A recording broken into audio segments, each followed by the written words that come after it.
I've done a lot of thinking about this, and my feeling is that, the SNP comes into government 2007, 2008. We have the crash, and it's at that stage when people really feel like their kind of economic outlook is pretty poor, and so they start to then think about what does that mean for their political choices.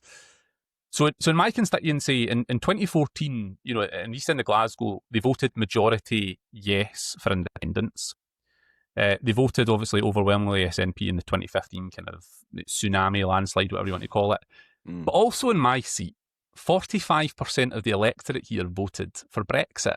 And there is a Venn diagram that exists that people in Scotland don't like to talk about very much, which is there are SNP voters that, by virtue of being anti-establishment, whatever you want to call it, voted yes in 2014 and voted for Brexit in 2016.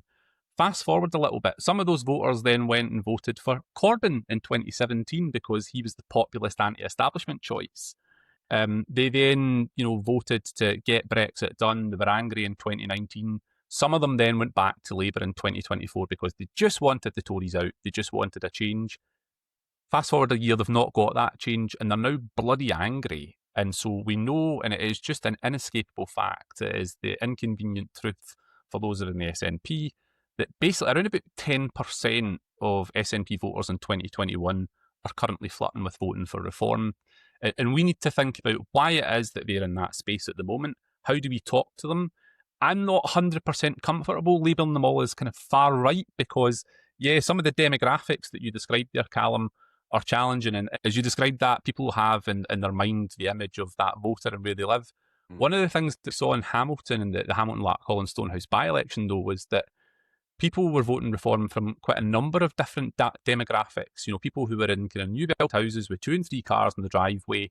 And we need to understand why they're doing that. And I think us kind of labelling them kind of the far right or racist and stuff like that won't get us anywhere. I think it will drive them further into the arms of Farage. And, I think that Farage is a snake oil salesman. But I think we've got to meet people where they are, and that's probably where we're missing at the moment.